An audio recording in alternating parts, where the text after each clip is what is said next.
The voicemail wasn't meant for me. I was standing in the Whole Foods parking lot, juggling grocery bags and trying to unlock my car, when my phone buzzed. Emily's name lit up the screen, but instead of her usual text, it was a voicemail notification. Strange. She never left voicemails, especially when she knew I'd be home in 20 minutes. I tossed the bags in the trunk and hit play. "Can't believe how good you make me feel." Emily's voice, breathy and intimate in a way I hadn't heard in months. My finger hovered over the delete button, assuming she'd pocket-dialed me during a workout or something. Then I heard the laugh. Low, masculine. Definitely not her Pilates instructor, Karen. "When's your husband back?" The male voice was casual, comfortable. "Daniel? He's grocery shopping. We've got at least another hour." A rustling sound. Then Emily's voice again, softer. "I told you, he suspects nothing. He's too busy with his precious startup to notice what's happening in his own house." The phone nearly slipped from my hand. "Good, because I'm not done with you yet." More rustling, a soft gasp from Emily, then the unmistakable sound of kissing. "Your bedroom or mine this time?" "Yours is safer. Daniel thinks I'm at book club on Thursdays anyway." The voicemail cut off. Total duration, 47 seconds. I stood there in the parking lot, organic kale and grass-fed beef getting warm in my trunk, while my 8-year marriage collapsed into those 47 seconds. A minivan pulled into the spot next to me, a mom with 3 kids piling out, their laughter sounding like it was coming from underwater. Thursday book club. She'd been going every Thursday for the past 4 months, ever since we'd moved to Austin from Seattle for my company's expansion. Ever since she'd said she needed to find herself in this new city, make new friends, build a new community. I checked the timestamp on the voicemail, received 14 minutes ago. I was supposed to be home in 20 minutes, which meant, I did the math quickly, I could be home in 7 if I ignored a few speed limits. My hands were steady as I started the car. That surprised me. I expected shaking, rage, something.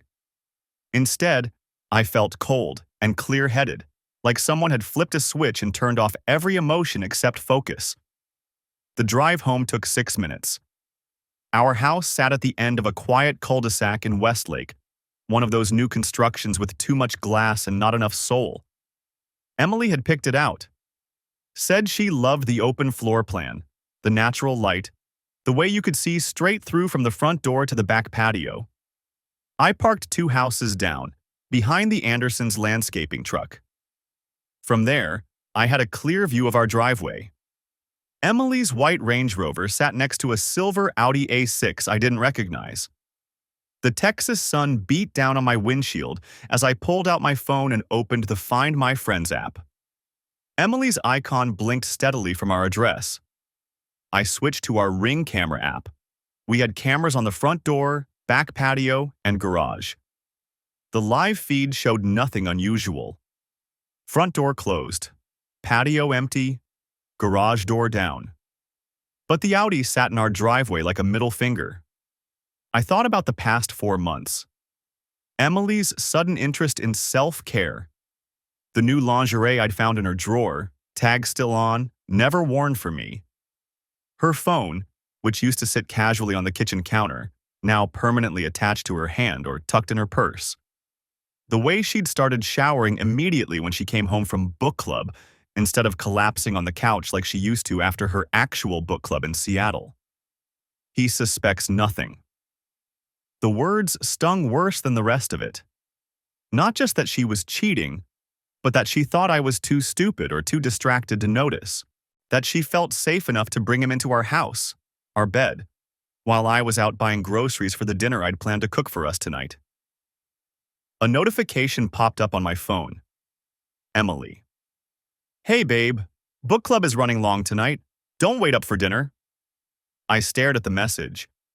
She was in our house with another man, actively lying to me in real time. The audacity of it cut through my shock and touched something deeper. Not rage yet, but a cold, calculating anger that felt dangerous and unfamiliar. I could storm in there, confront them, make a scene. Or I could be smart. I backed out of the text thread and opened my voice recorder app, then replayed the voicemail on speaker, recording every word. Next, I screenshotted her text message with the timestamp, along with the Ring camera footage showing both cars in the driveway at the exact moment she claimed to be at book club. Then I called my business partner, Tyler. "Hey man, what's up?" His voice was cheerful, uncomplicated. "I need you to cover for me tomorrow. Something's come up." "Everything okay?" "Not really. I'll explain later. Can you handle the investor meeting?" "Yeah, of course. Daniel, seriously, what's—" "Thanks. I owe you." I hung up. Next call. My attorney. Not my family lawyer. We didn't have one of those yet. My business attorney, Jeffrey Paulson, who'd helped me structure the company and who I knew had connections to every type of lawyer in Austin. "Daniel, good to hear from you. How's the expansion going?" "Jeffrey, I need a referral. Family law, someone aggressive, someone who wins." The pause on his end told me he understood. "I'll text you a name in 5 minutes. Best in Texas." "Appreciate it." I sat in my car, watching my house, watching my wife's lie play out in real time, and felt something shift inside me. The Daniel who'd left for grocery shopping 40 minutes ago, the trusting husband, the distracted entrepreneur, the man who suspected nothing, was gone. Whoever I was becoming, he was going to be a lot harder to fool. I sit in my car watching the Ring camera feed on my phone. The Audi's still there. Jeffrey Paulson called back 6 minutes ago with a name: Brenda Yoshida, family law specialist with a reputation for scorched earth tactics. Her assistant squeezed me in for 9 tomorrow morning. "Document everything," Jeffrey said. "Don't confront. Don't tip your hand. Let her keep thinking she's safe." The cold clarity hasn't left. If anything, it's sharpening. I opened the Gresham Community Garden app on my phone. Emily got obsessed with it after we moved here. "Community," she kept saying. "We need to build community in Austin." She spent $300 on heirloom seeds from some specialty catalog, dragged me to the co-op orientation, made me help her set up our plot in the app. I haven't opened it in months. The login screen loads. I use the shared account credentials. Emily never changed them from the ones we set up together. The interface is clean, modern, plot maps, growing schedules, a trading system for seeds and supplies. Our plot, number 47, shows Emily's recent activity. Lots of it. I scroll through the trade logs. Tomato seeds to plot 18, squash to plot 32. Normal community garden stuff. Then I see plot 23. The trades started 6 weeks ago. Emily sent heirloom pepper seeds, the expensive ones from her catalog. The note attached: "For your spicy garden, hope these make you think of heat." Plot 23 responded with exotic strain cucumber seeds. His note: "Long and firm, just how you like them. Can't wait to see what you grow." M. My stomach turns. I keep scrolling. More trades, more notes. Emily: "These melons are sweet, but not as sweet as Thursday afternoons." Plot 23. "Your tomatoes were perfect. Love watching things ripen." Emily: "Swapping seeds with you is my favorite kind of cultivation." It's all there. Coded, but obvious. Flirty. Intimate. A digital trail of their affair playing out in varietal notes and garden innuendo. I check the plot registration. Plot 23 belongs to Michael Brennan. The name means nothing to me, but the address listed makes my jaw clench. 2847 West Lake Hills Drive. 6 houses down from ours. 6 houses down. The Audi I've been watching belongs to our neighbor. Emily's been sleeping with someone who lives on our street. Someone she sees at the mailbox, at the neighborhood pool. at the Westlake 4th of July barbecue, where she held my hand and laughed at his jokes about Austin traffic. I screenshot every trade, every flirty note, every seed swap between plots 47 and 23. The app has a resource usage tracker. Each plot gets allocated a certain amount of communal water, compost, and tool time. It's all shared, all monitored to keep things fair. Emily's been logging extra water usage, 40% more than our plot allocation. But when I cross-reference the timestamps with the Ring camera footage I've been reviewing, she's not at the garden during those logged hours. She's home. With him. I dig deeper into the app's administrative features. As a plot co-owner, I have access to usage reports, trade histories, even the ability to file complaints about resource violations. The co-op takes this seriously. I remember the orientation, the coordinator, an intense woman named Patricia something, spent 20 minutes explaining how communal resources are sacred, how fraud undermines the whole system, how violators face immediate plot revocation and potential legal action if the dollar value exceeds $500. I pull up our account's financial summary. The water overages alone total $640 over 6 weeks. The compost Emily logged but never picked up. Another $200. Tool rentals charged to our account during hours. The Ring camera shows her car in our driveway. $350. $1,200 of communal resource fraud. All logged, all time-stamped, all while she was with Michael Brennan. My phone buzzes. Emily. Book club is wrapping up. Should I grab dinner on the way home? I look at the Ring feed. The Audi's backing out of our driveway. Michael Brennan waves at someone, Emily presumably, standing in our doorway wearing what looks like my old Seahawks t-shirt and nothing else. The audacity is almost impressive. Me. Sure, whatever you want. Emily. Ties sound good? Me. Perfect. I watch the Audi disappear down our street. 6 houses. He drove 6 houses to sleep with my wife in my bed while I was supposed to be at an investor meeting. The Ring camera shows Emily closing the front door. Through the window, I can see her moving through our living room, probably heading upstairs to shower. To wash him off before she picks up pad thai and pretends everything's normal. I open my laptop, still sitting in the passenger seat where I left it. The Ring footage downloads to a secure folder. I create a new document and start cataloging everything. The voicemail. 3:47 p.m., 4 minutes, 16 seconds. The Audi arrival. Ring camera timestamp 2:13 p.m. The Audi departure, Ring camera timestamp 4:52 p.m. Emily's text claiming book club, 4:48 p.m.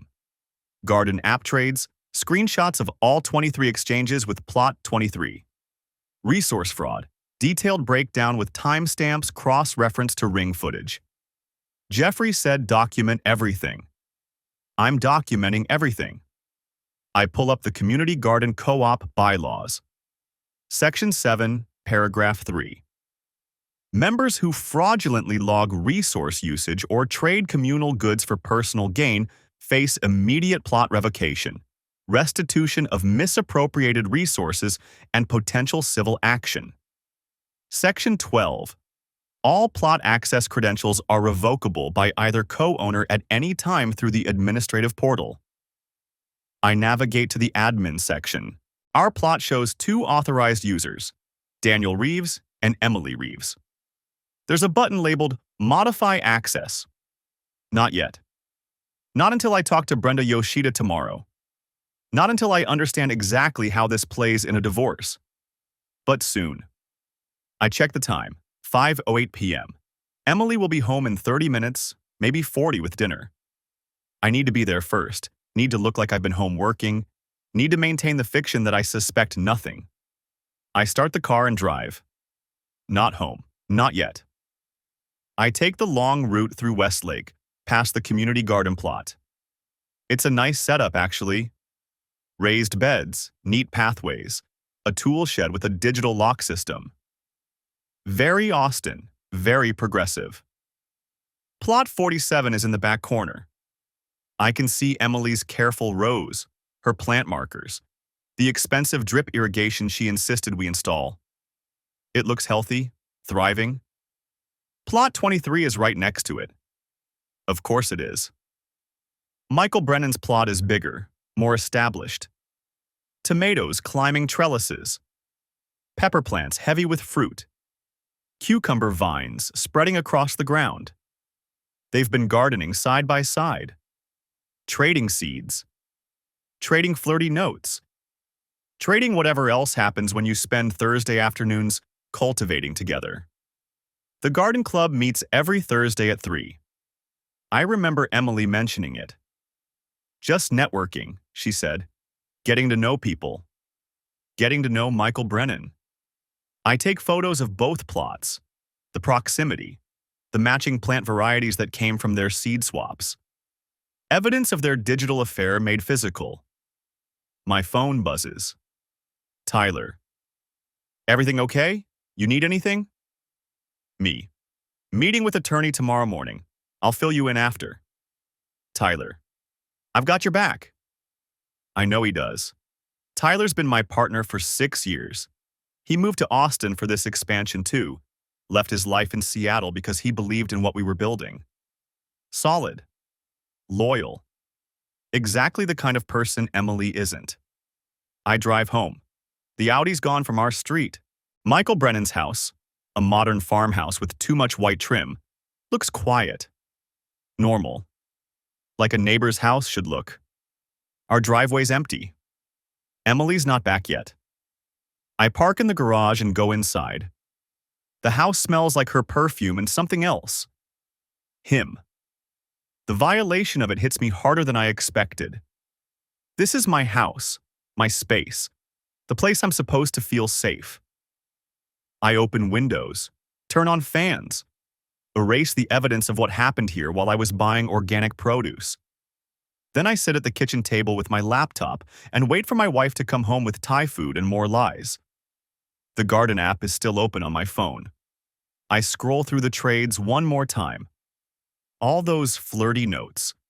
All that documented fraud. Emily wanted to build community in Austin. She built something, all right. And I'm about to harvest every bit of it. The Thai food arrives at 7:43 p.m. I watch through the Ring app as Emily pays the delivery driver, her smile bright and easy. She's changed clothes since Michael left. The black dress replaced by yoga pants and an oversized cardigan. Comfortable. Domestic. The woman who's about to sit down to dinner with her husband, completely unaware that her husband has spent the last 4 hours building a case that will dismantle her life. My phone sits on the desk next to my laptop, both screens glowing in the dim study. I've been here since Michael's Audi pulled away at 6:17 p.m., compiling everything into a single encrypted folder.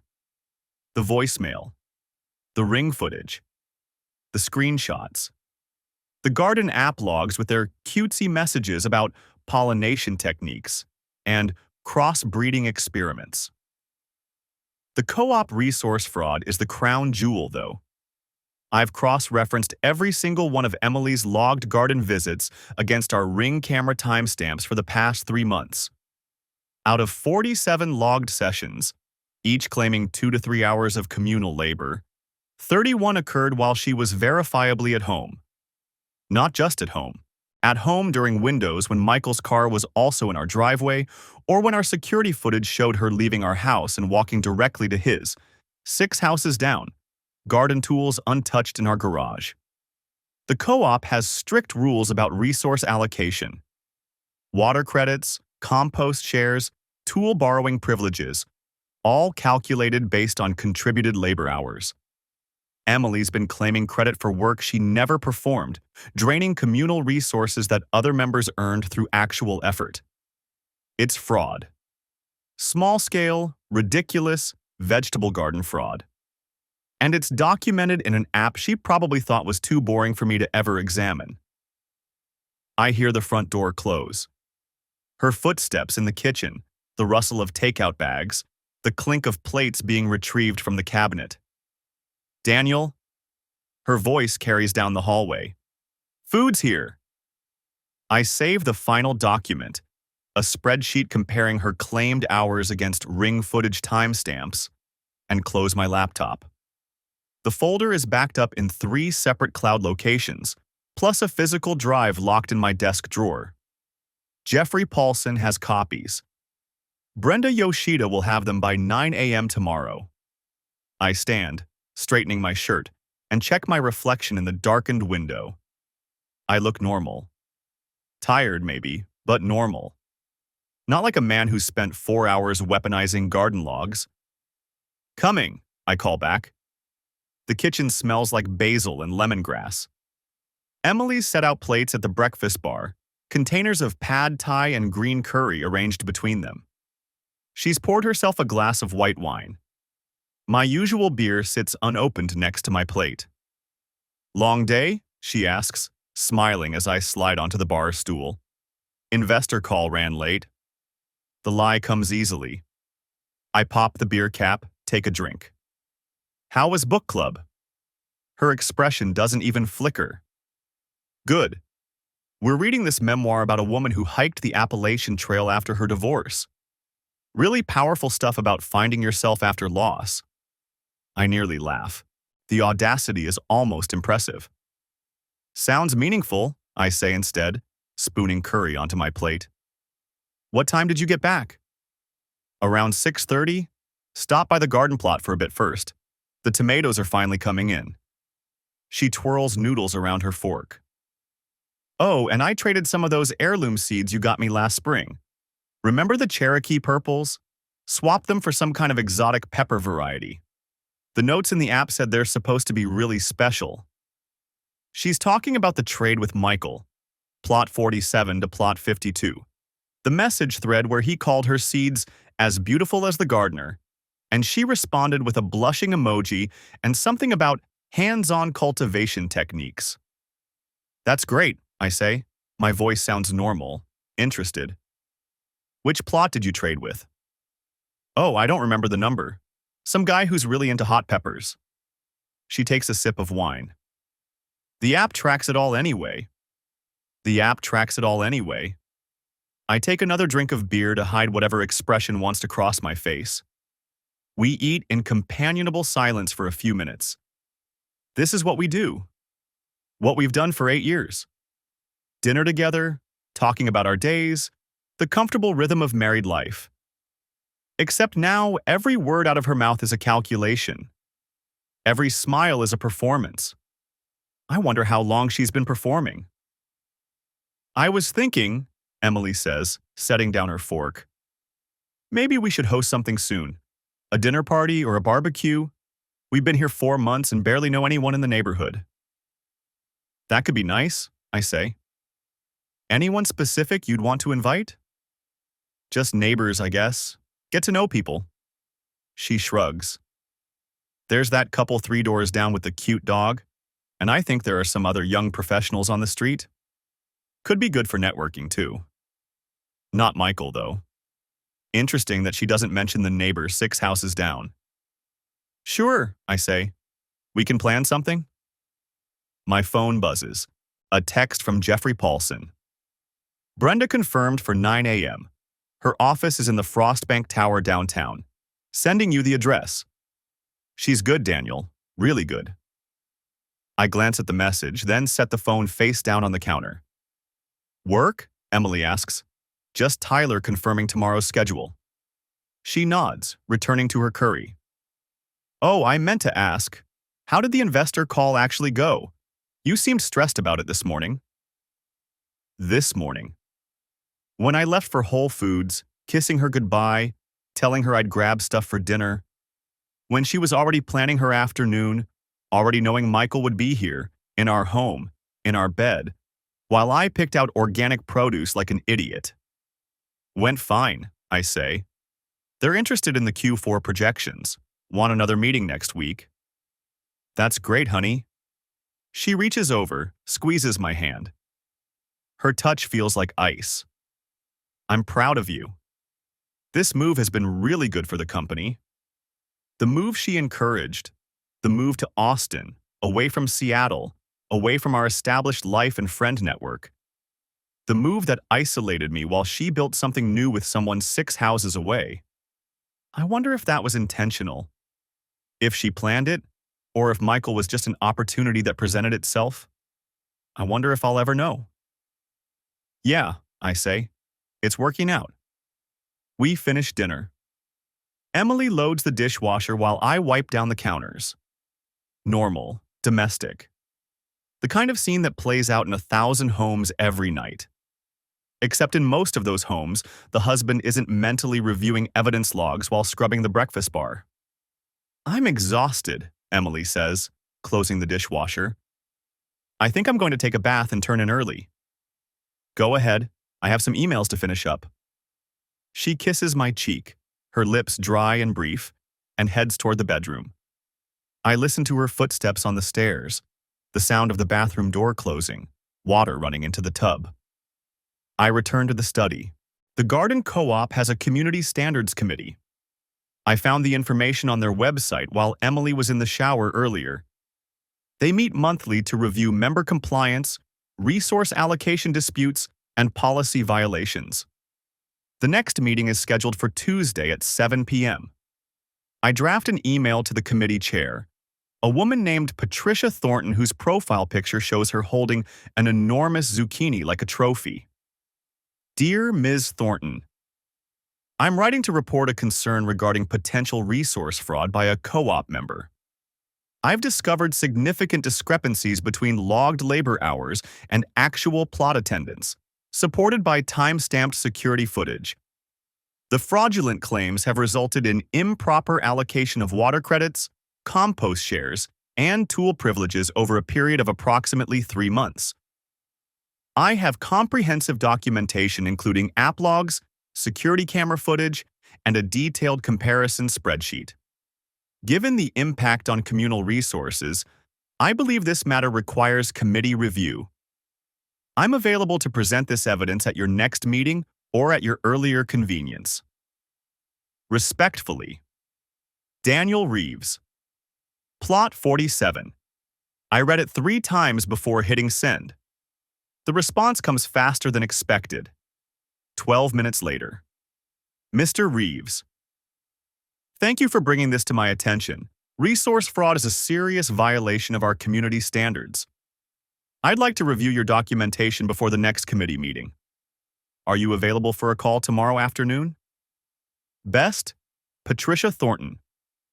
Community Standards. Chair, I scheduled the call for 2 p.m. after my meeting with Brenda Yoshida. Upstairs, the bathwater has stopped running. I can picture Emily in the tub, probably scrolling through her phone, maybe texting Michael about their afternoon. About her oblivious husband who believed in Thursday book clubs. My laptop pings. An email from Brenda Yoshida's office with intake forms attached. Client information, asset disclosure worksheets, preliminary questionnaires about grounds for divorce. I start filling them out. Marriage date. Assets. Real property. Vehicles. Bank accounts. Investment portfolios. The clinical dismantling of 8 years reduced to checkboxes and blank fields. Grounds for divorce. Adultery. Supporting evidence. Comprehensive. I'm on the 3rd page when I hear Emily's phone ring upstairs. Her voice muffled through the ceiling, answering. I can't make out words, but the tone is different. Lighter. That breathy quality from the voicemail. I pull up the Ring app, checking the cameras out of habit. The street is quiet. Dark except for porch lights and the occasional window glow. 6 houses down, Michael Brennan's house sits dark. He's probably on the phone, too. I return to the intake forms. Tomorrow morning, Brenda Yoshida will tell me how this works. The process, the timeline, the strategy. Tomorrow afternoon, Patricia Thornton will review the evidence of Emily's garden fraud. By tomorrow evening, the machinery will be in motion. But tonight, Emily is upstairs in our bathtub, talking to her lover in that breathy voice. And I'm down here, filling out forms, building the case that will end us. The house is quiet except for the hum of the refrigerator and the distant murmur of Emily's voice. I keep writing. The morning air smells like compost and wet cedar mulch as I pull into the Gresham Community Garden Co-op parking lot at 7:43 a.m. I'm early. The meeting with Patricia Thornton isn't until 8:30, but I want time to walk the plots, to see the physical evidence before we sit down in the administrative shed. The garden sprawls across 3 acres of what used to be a vacant lot behind the old elementary school. Raised beds in neat rows, gravel paths between them, a tool shed painted cheerful yellow, and the small office building where the co-op board meets. Everything looks wholesome and community-minded in the weak Friday morning light. Plot 47 is in the northeast corner. Emily's plot.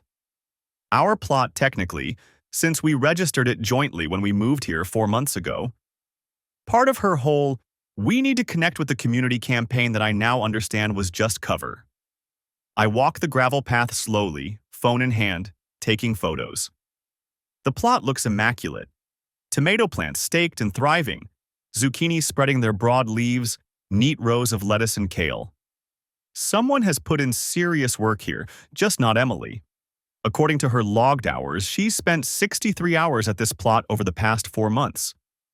According to my Ring camera footage cross-referenced with those timestamps, she was home with Michael for 41 of those hours.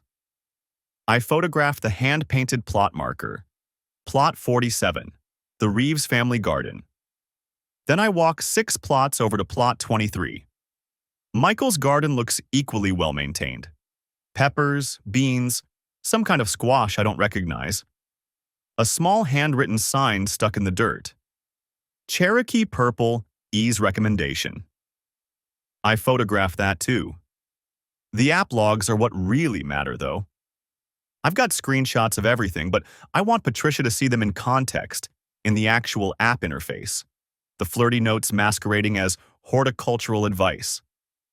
Your heirloom tomatoes are looking vigorous this week. Same time Thursday to discuss pollination techniques. ER, Plot 47. Definitely. I've got some exotic strains I think you'll appreciate. Very hands-on demonstration required. MB, Plot 23. Can't wait to see your seed collection. I'm free all afternoon while D's at his investor meeting. ER, Plot 47. There are 37 messages like this over 3 months, getting progressively less subtle. And then there are the resource logs. The co-op operates on a shared labor system. Members log hours worked, which earns credits for water usage, tool borrowing, and access to the communal compost and mulch. It's all very Portland, sorry Gresham, very cooperative and trust-based. Emily logged 63 hours of garden work. She also logged 340 gallons of water usage, 12 wheelbarrows of compost, 2 rentals of the rototiller, and 1 educational workshop attendance that cost the co-op $75 in instructor fees. Except she wasn't at that workshop. I know because I was home that Saturday, and she was upstairs in our bedroom with Michael while I worked in my office, headphones on, completely oblivious. The Ring footage proves it. I've calculated the fraud at $1,200 in co-op resources. That's real money diverted from a non-profit community organization. Money that could have gone to the scholarship fund that helps low-income families access plots. Daniel? I turn. Patricia Thornton is walking down the gravel path toward me, carrying a tablet and a travel mug. She's in her mid-50s, gray hair and a practical bob, wearing gardening clogs and cargo pants. Good morning, I say. Thanks for meeting with me. Of course. Her expression is carefully neutral. Though I have to say your complaint was detailed. I believe in documentation. She gestures toward the office building. Shall we? The administrative shed is small but organized. A desk, filing cabinets, a corkboard covered in community announcements and photos of prize-winning vegetables. We sit across from each other at a small conference table. Patricia sets down her tablet and opens the co-op's management app. I've reviewed your submission. Before we proceed, I need to confirm you're alleging that your wife, Emily Reeves, falsified labor logs and resource usage reports over a period of approximately 3 months? Yes. And you're also alleging that she engaged in inappropriate communications with another member, Michael Brennan, using the co-op messaging system? Yes. And you have documentation supporting both allegations? I pull out my phone. Extensive documentation. For the next 20 minutes, I walk her through it. The Ring camera timestamps versus the logged garden hours. The messages in the app that clearly aren't about vegetables. The workshop she claimed to attend while the footage shows her car never left our driveway. Patricia's face remains professionally blank, but I see her jaw tighten when I show her the message about the seed collection. This is not what our messaging system is intended for, she says finally. No. And you're certain about these timestamps? The camera footage is reliable? Completely certain. I can provide the raw files if you need them. She's quiet for a moment, scrolling through the screenshots on her tablet. You understand that what you're describing is a violation of our community standards agreement. Multiple violations, actually. Fraudulent resource reporting, misuse of shared assets, and inappropriate conduct that brings the co-op into disrepute. I do understand that. The standard remedy for resource fraud is restitution plus suspension of plot access pending a hearing. For a first offense, typically 6 months. For repeat or egregious offenses, she trails off. Permanent revocation, I finish. Yes? She looks at me directly. This would be considered egregious. The dollar amount, the duration, the deliberate nature of it. And the messages complicate things further. I'm also filing for divorce, I say. My attorney will likely subpoena the co-op's records as part of asset discovery. Patricia's eyebrows rise slightly. I see. The plot was registered jointly. I'm requesting that her access be revoked immediately and that the plot be transferred to my sole control pending the divorce settlement. That's within your rights as a co-member, though typically we'd notify both parties before. She's not aware I know about any of this yet, I interrupt, and I'd prefer to keep it that way until my attorney advises otherwise. Patricia is quiet for a long moment. Then she nods slowly. I'll need to convene an emergency session of the Community Standards Committee. We have 3 board members who can meet today. Given the nature and severity of the violations, I think we can expedite this. How quickly? This afternoon, 2 o'clock. Can you be available? Yes. I'll need you to submit a formal written complaint and provide copies of all documentation. And I should warn you, if we revoke her plot access, she'll be notified immediately via the app. There's no way around that. I check my watch. 9:15. My meeting with Brenda Yoshida is at 10. That's fine. I'll have the written complaint to you by noon. And Michael Brennan? You're requesting action regarding his plot as well? Whatever the committee determines is appropriate. But yes, he violated the same policies. Patricia makes a note on her tablet. He'll be notified of the hearing. Both of them will have the right to respond to the allegations. Understood. She stands, extending her hand. I'm sorry you're dealing with this, Daniel. The co-op is meant to be a positive community space. This is disappointing. I shake her hand. Thank you for taking it seriously. We take all violations seriously, especially when they involve misuse of shared resources. That affects everyone. I'm back in my car by 9:30, typing notes on my phone. The timeline is accelerating now. By this afternoon, Emily will know. The app will notify her that her plot access has been suspended, that there's a community standards hearing, that I filed a complaint. The facade ends today. My phone buzzes. Tyler. How'd it go? Committee meets at 2. They're taking it seriously. And the lawyer? Meeting her in 20 minutes. You doing okay? I stare at the question. Am I doing okay? I'm methodically dismantling my wife's life while she sleeps in our bed, still believing I'm clueless. I'm about to revoke her access to a community garden plot as part of a divorce strategy. I've spent 2 days documenting betrayal instead of feeling it. I'm functional, I type back. That's not the same thing. It's what I've got right now. 3 dots appear, then disappear. Then, call me after the lawyer. Seriously. I pull out of the parking lot and head toward Brenda Yoshida's office downtown. The garden co-op complaint is just one piece. By the end of today, I'll have filed for divorce, frozen joint accounts, and triggered a community standards investigation that will create a public record of Emily's fraud. And she still thinks she's getting away with it. My phone buzzes again. This time it's Emily. Morning. Did you sleep okay? You were tossing and turning. I stare at the message. The casual intimacy of it. The performance of normalcy. Slept fine, I type. Early meeting. Might be late tonight. No problem. I'm heading to the garden later. Plot needs weeding. The audacity is breathtaking. Sounds good? Love you? I send it because the facade holds for 4 more hours. Because Brenda Yoshida needs to advise me on timing. Because I'm not ready yet. But tonight, when that app notification hits her phone, when she realizes her plot access is revoked and there's a hearing scheduled and a formal complaint filed, that's when everything changes. I'm almost looking forward to it.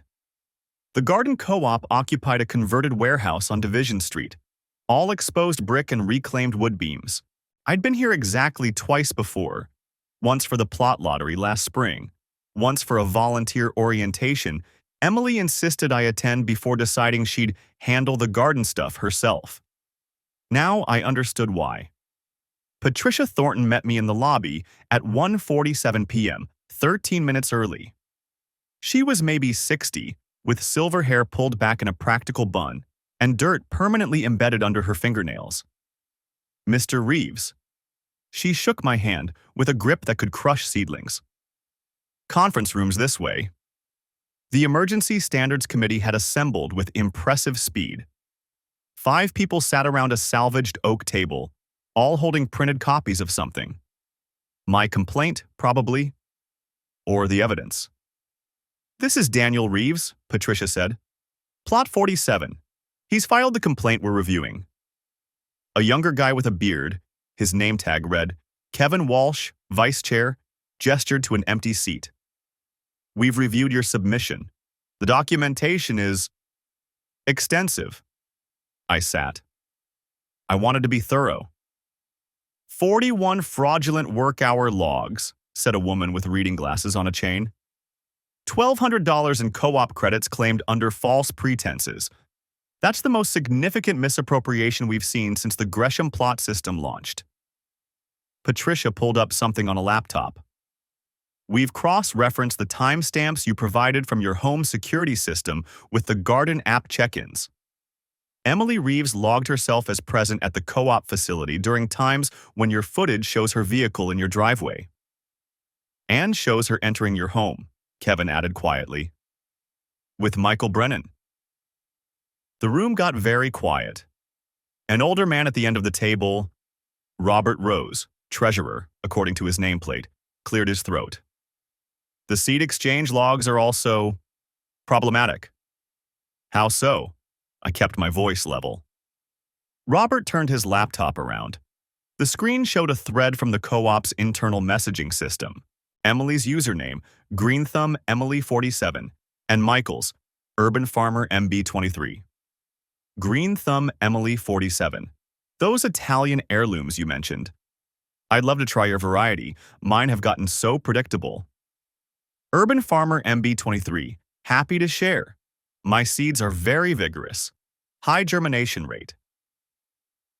Greenthumb Emily47. I'm sure they are. Thursday afternoon, the usual spot. Urban Farmer MB23. Wouldn't miss it.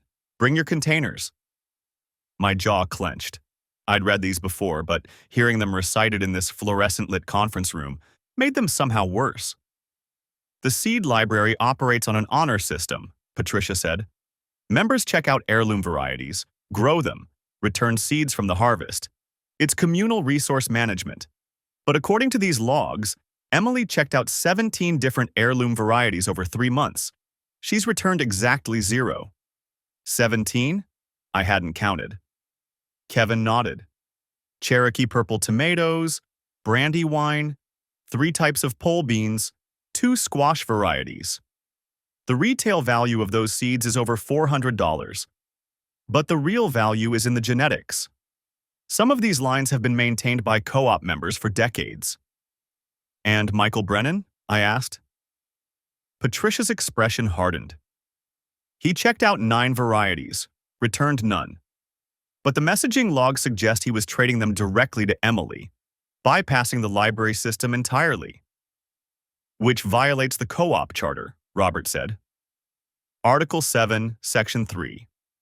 All seed exchanges must be logged through the official system to maintain genetic tracking and prevent variety loss. A younger woman who hadn't spoken yet, Amanda Foster, plot coordinator, leaned forward. Mr. Reeves, I need to ask.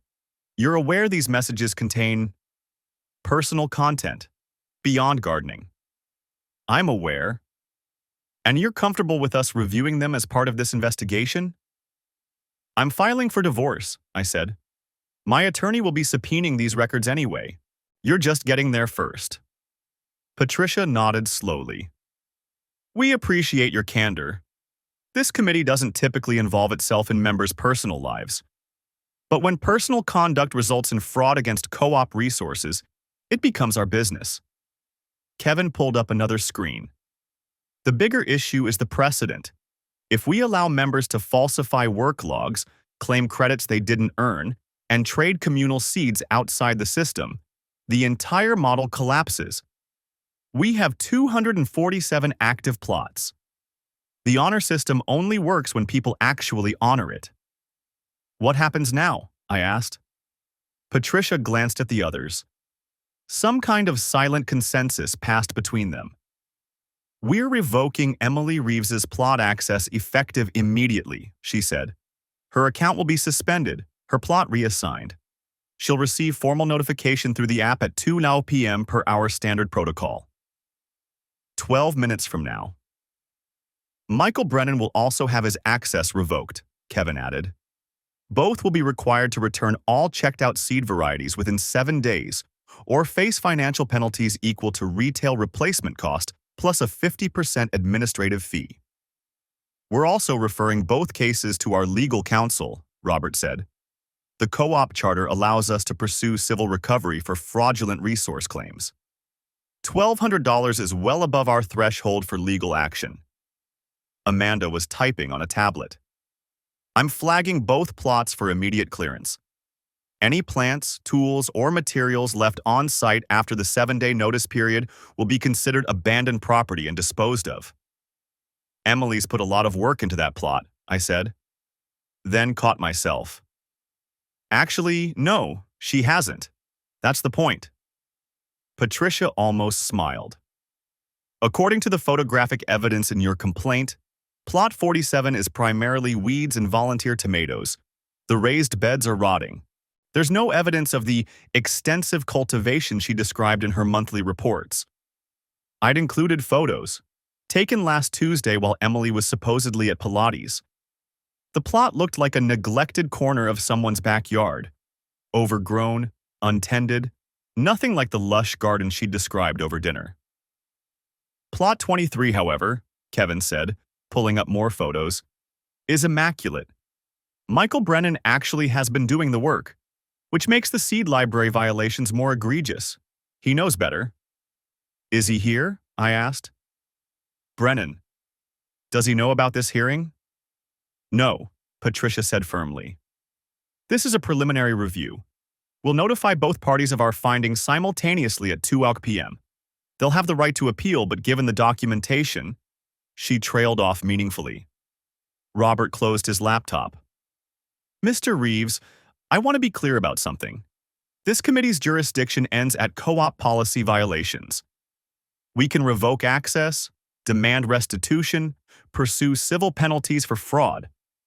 But we're not marriage counselors or moral arbiters. Understood.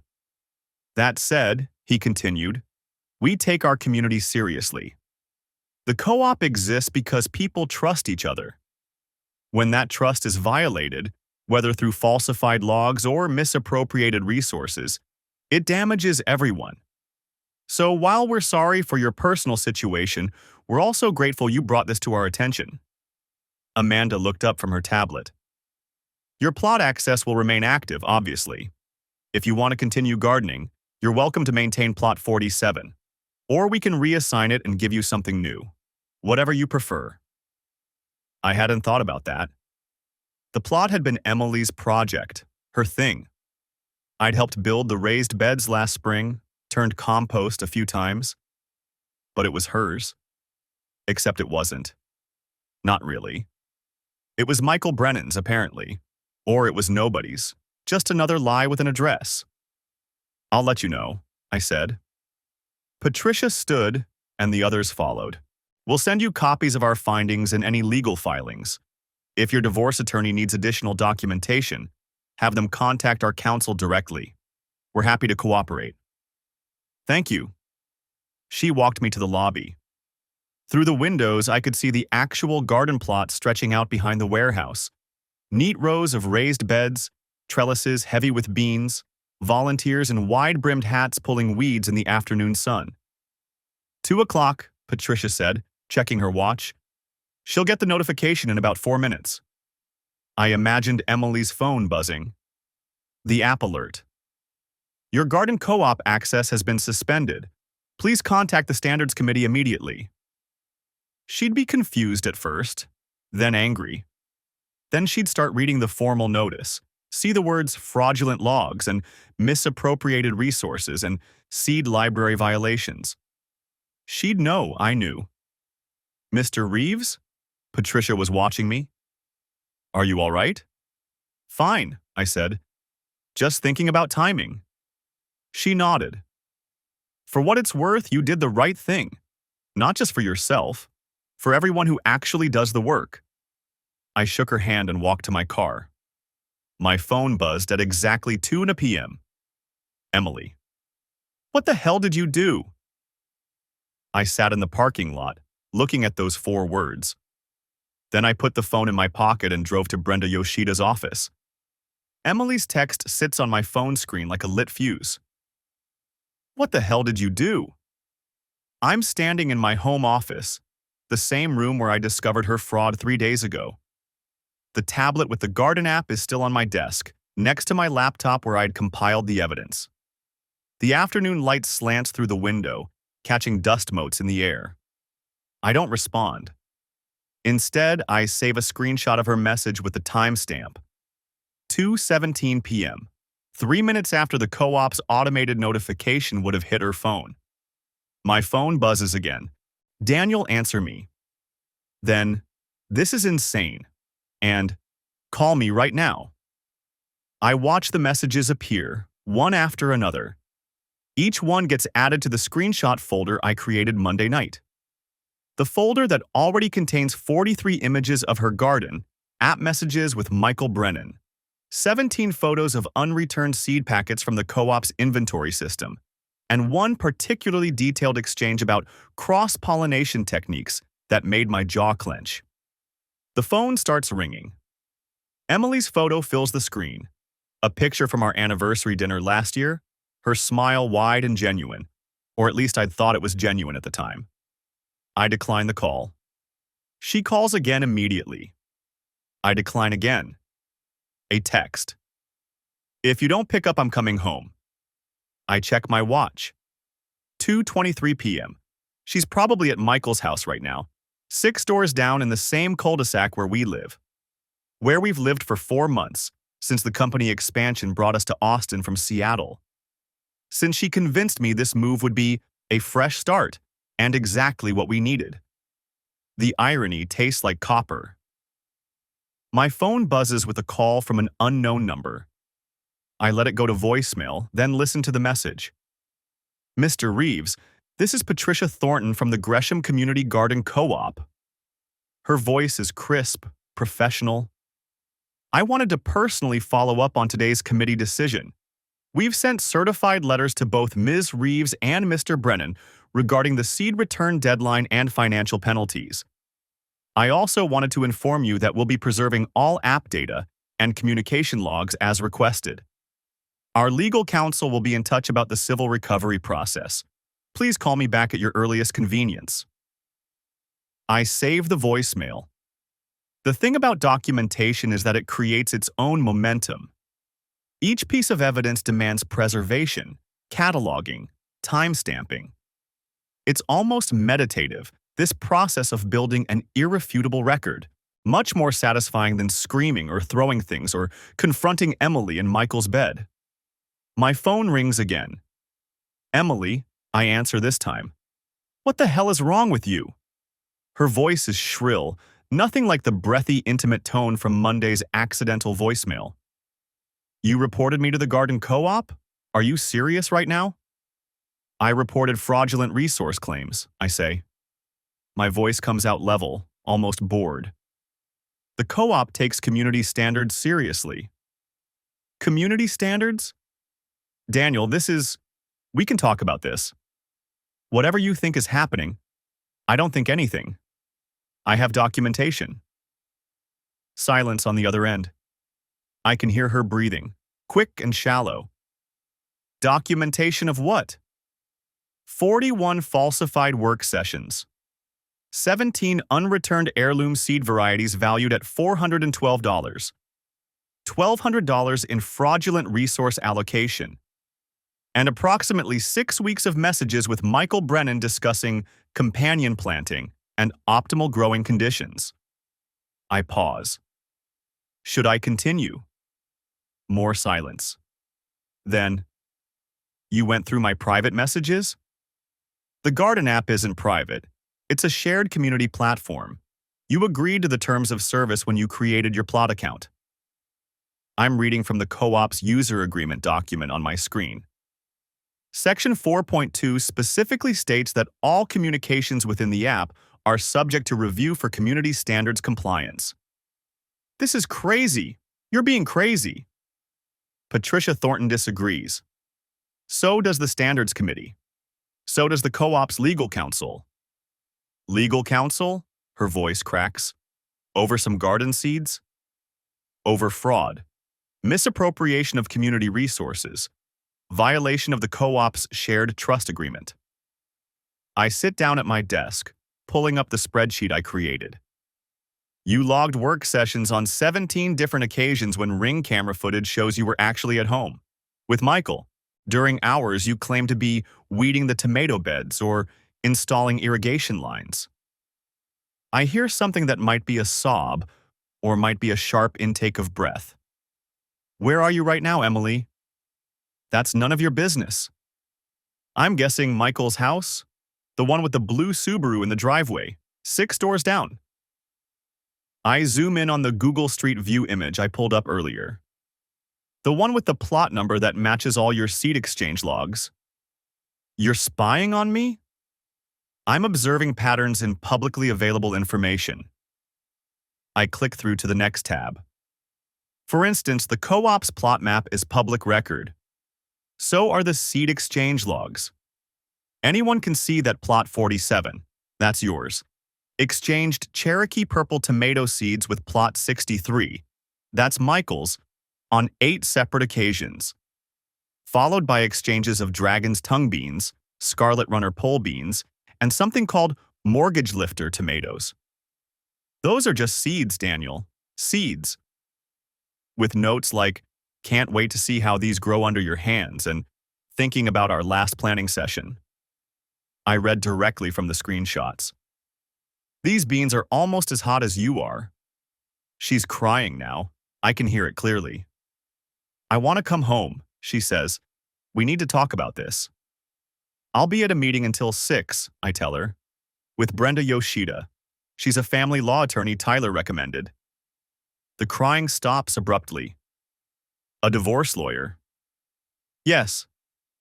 Daniel, please, don't do this. We can work through this. Like we worked through the Austin move? The one you said would be a fresh start? I closed the laptop. How long have you been sleeping with Michael, Emily? Before the move or after? I'm not. We haven't. Monday's voicemail suggests otherwise. I can still feel you. That was the phrase, I believe. Very poetic. That was an accident. I didn't mean for you to. I know it was an accident. That's what makes it evidence instead of confession. I stand up, grabbing my keys. The co-op wants their seeds back by Friday. That's tomorrow. If you don't return them, they're pursuing financial penalties and civil recovery. You might want to check with Michael about which varieties he still has. This is vindictive. You're trying to punish me. I'm trying to recover community resources that were fraudulently obtained. I head toward the garage. The punishment is just a side effect. I love you, she says suddenly. I made a mistake, but I love you. We've been married 8 years. That has to count for something. I stop at the door to the garage, my hand on the knob. It counted for everything, I say. Past tense. I hang up. The phone immediately starts ringing again, but I silence it and drop it in my pocket. My meeting with Brenda Yoshida isn't actually until tomorrow morning at 9, but Emily doesn't need to know that. Let her sit with the uncertainty. Let her wonder what I'm telling the divorce attorney, what evidence I'm presenting, what strategies we're discussing. Let her feel what I felt Monday afternoon, standing in a Whole Foods parking lot with my entire marriage dissolving in 47 seconds of accidental voicemail. My phone buzzes with a text. Not from Emily this time, from an unknown number. This is Michael Brennan. We should talk. I stare at the message for a long moment. Then I screenshot it, save it to the evidence folder, and block the number. The Garden Co-op's certified letters will arrive tomorrow. The seed return deadline is Friday at 5 p.m. My meeting with Brenda Yoshida is Saturday morning. Each event is scheduled, documented, time-stamped. Everything in its proper order. Everything growing exactly as I've cultivated it. The divorce took 11 months. Texas is a community property state, which meant everything got split down the middle, except when adultery is proven with what Brenda Yoshida called exceptional documentation. The Garden app messages, the ring footage, the voicemail, Emily's own text admissions after the co-op suspension. The judge wasn't impressed by Emily's tearful testimony about emotional confusion and marriage problems. I kept the house. Emily got her Range Rover and half the liquid assets. The startup equity stayed mine, premarital property established before we married. She fought that hard, but Jeffrey Paulson's original operating agreements held up. The Garden Co-op pursued civil recovery. Emily and Michael each paid $2,400 in restitution, double damages plus legal fees. Neither returned the seeds. The co-op's legal counsel sent the debt to collections. Last I heard, it was still sitting on Emily's credit report. Michael Brennan moved 6 months ago, sold his house to a family with 3 kids who actually use the community pool. I see them sometimes when I'm getting the mail. Nice people. They asked about the Garden Co-op. I told them it was worth joining if they put in the actual work. Emily moved to Denver. Something about a fresh start and finding herself. I didn't ask for details. Our lawyers handled the final asset distribution. I signed papers, she signed papers, and one Tuesday in March, the judge declared us legally dissolved.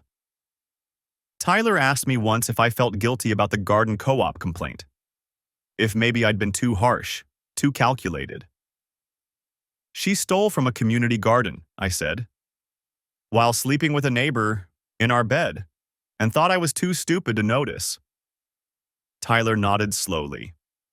When you put it that way. There's no other way to put it. I still have plot 47.